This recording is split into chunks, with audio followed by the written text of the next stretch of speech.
दोस्तों, जिला अटक पंजाब का वाहिद जिला है जिसके साथ सबसे ज्यादा अजला की सरहदें मिलती हैं। बल्कि किसी जमाने में इसकी सरहदें 9 अजला के साथ मिला करती थीं, लेकिन अब वो कम होकर सिर्फ 6 अजला के साथ रह गई हैं। जिला अटक का रकबा 6,857 मुरब्बा किलोमीटर है और आबादी 19 लाख के लगभग है। ये दारुल हुकूमत इस्लामाबाद से जीटी रोड पर 80 किलोमीटर के फासले पर मौजूद है।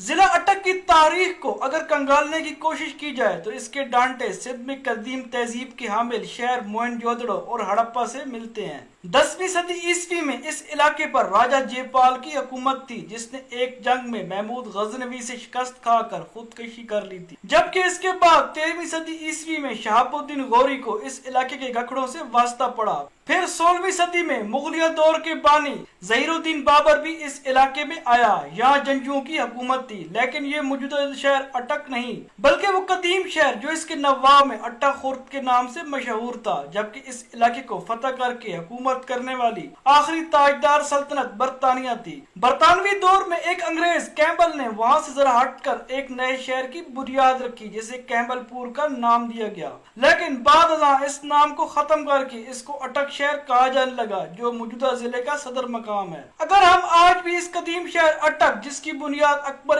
आजम के दौर पे रखी गई थी, और उस वक्त से ताल्लुक रखने वाले तारीखी मकामात पर नजर डालें तो इस शहर में एक पुरस्कार सी खूबसूरती नजर आती है, जो तारीख के तालिब इल्मों के लिए किसी असासे से कम नहीं। दरियाए सिंध जो इस शहर से होकर गुजरता था, शहरी अटक की मकबूलियत का बायस कहा जाता है। इस जमाने में ये दरिया यहाँ से रुक रुक कर गुजरता था। दरिया के अटकने की वजह से इसका नाम अटक पड़ गया। अटक जिले की 6 तहसीलें हैं, जिनमें तहसील अटक, तहसील पिंडीगेब, तहसील हजरो, तहसील जंड, तहसील फतेहजंग, तहसील हसन अब्दाल शामिल है। जिला अटक में पख्तून और पोटवारी दोनों कल्चर पाए जाते हैं। अटक पोटवार रीजन का भी हिस्सा है। अटक शहर और तहसील हजरों में पंजाबी जबान का छाछी लहजा ओ हिंद को बोली जाती है। यहाँ का कल्चर आपस में बहुत मुमासलत रखता है। हजरों के इलाके की खवातीन पर्दे की सख्त पाबंद होती हैं और इलाके की पहचान के तौर पर सब्ज रंग की चादर ओढ़ती हैं, जिस पर सुर्ख रंग के गोल दायरे होते हैं। इस इलाके में शादी ब्याह की रस्मों में कटवा गोश्त खुसूसी तौर पर पकाया जाता है, जो मिट्टी के मखसूस बर्तनों में तैयार किया जाता है। लिबास में शलवार कमीज लोग पहनते हैं। यहाँ के मकबूल सियाती मकामात में अटक किला, बैराम की बारादरी, मकबरा अटक, अटक खुर्द का विक्टोरिया तर्ज का खूबसूरत रेलवे स्टेशन, घोड़ा मार आबशार, गाजी बरोथा झील और बाग नीलाब शामिल हैं। अटक की तहसील फतेहजंग और पिंडीगेब में पंजाबी जबान का घेबी लेजा बोला जाता है। पिंडीगेब 100 साल पुरानी तहसील है, जिसको 1906 में तहसील का दर्जा मिला। पिंडीगेब एक कदीम इलाका है जहाँ क़याम पाकिस्तान से कबल हिंदू और सिख बड़ी तादाद में रहते थे। 18वीं सदी ईस्वी में पिंडीगेब रियासत पिंडीगेब कहलाती थी, जो कि एक वसीओ अरीज रियासत थी। शुमाल में ये काला चिट्टा पहाड़ तक इसका अहाता था। फतेहजंग और बातर भी इसका हिस्सा थे। मशरक में चौंतरा तक इसकी सराहत थी। चकवाल का बेशतर हिस्सा रियासत पिंडीगेब का हिस्सा था। कलर कहार और बलकसर भी रियासत पिंडीगेब में शामिल थे। मगरब में जंड और नड़ा तक इलाका रियासत पिंडीगेब का हिस्सा थे। पिंडीगेब एक खूबसूरत और सरसब्ज शादाब इलाका है। पिंडीगेब दरियाई सील के बाएं किनारे पर फैला हुआ है। चारों तरफ छोटी पहाड़ियां हैं जो वादी को एक प्याले की शक्ल देती हैं। 1887 में एक अंग्रेज अफसर फ्रेड ए रॉबर्टसन पिंडीगेब के बारे में लिखता है कि ये शहर मले वकूअ के लिहाज से एक मिसाली जगह पे है। सरसब्ज वादी अपने इर्द गिर्द खुश्क पहाड़ों से मुकाबलतन एक खुशकुन खुशकशी उभरती है। यहाँ बहुत से सरसब्ज दरख्त हैं, जिनसे ये वादी सील के किनारे सफेद रेत पर एक नखलिस्तान की तरह नजर आते हैं। फतेहजंग अटक से 45 किलोमीटर पर वाक़ है और ये 1940 में अटक की तहसील बनी। इसका पुराना नाम इंदरकोट था। इसके शुमाल में काला चट्टा का कुछ मैदानी इलाका और जनूब में खेरी मूरत की शादाब वादी है। इसके बीचों बीच खूबसूरत तनाजा झील है। इसके अलावा यहाँ मौजूद शाहपुर डैम भी सियाहों के लिए एक अलग कशिश रखता है। फतेहजंग के करीब साबका जगीरदाराना रियासत कोट फतेह खान तारीखी अहमियत की हामिल है।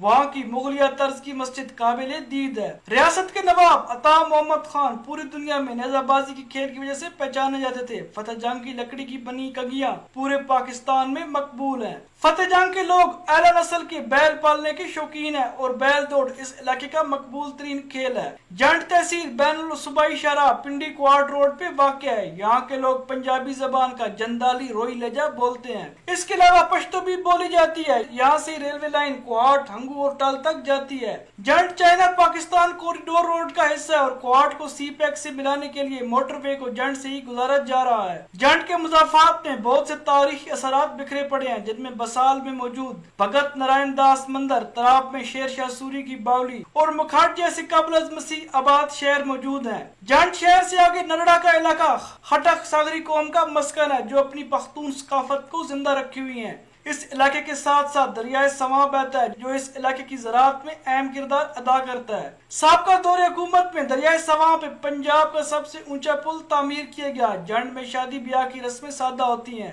شادی میں لڈی ڈانس اور بربلا شوق سے کھیلا جاتا ہے، جبکہ علاقے کی اہم ترین فصل مونگ پھلی ہے، جو پورے پاکستان میں مشہور ہے۔ یہاں کے نوجوان والی بال شوق سے کھیلتے ہیں۔ حسن ابدال تحصیل جی ٹی روڈ پہ واقع ہے، جہاں سکھوں کا مقدس مقام گردوارہ پنجا صاحب اور بابا ولی کنداری کے دربار موجود ہیں۔ حسن ابدال میں واقع مغل عہد کا مولیہ گارڈن خوبصورتی میں اپنی مثال آپ ہے۔ مشہور دانشور سیاح اور ٹی وی اینکر آفتاب اقبال نے اٹک کو پنجاب کا سب سے خوبصورت ضلع قرار دیا۔ اٹک کی زمین نے بڑے بڑے لوگوں کی بھی پرورش کی، جن میں ایئر مارشل نور خان، سردار شوکت حیات، فتح محمد ملک، ایڈوکیٹ شجاع خان زادہ، شیخ احسن الدین، میجر طاہر صادق، ڈاکٹر غلام جیلانی برق، ملک شاہان حاکمین، ملک حاکمین خان، پیر صفی الدین، وزیر مملکت برائے موسمیاتی تبدیلی Malik Amin Aslam, chairman public account committee Syed Yawar Bukhari, minister of overseas Pakistani Zulfi Bukhari, Malik Ali Yar Khan مرحوم، نواب عطا محمد خان مرحوم اور علامہ سید ساجد علی نقوی کے نام قابل ذکر ہیں۔ تو آج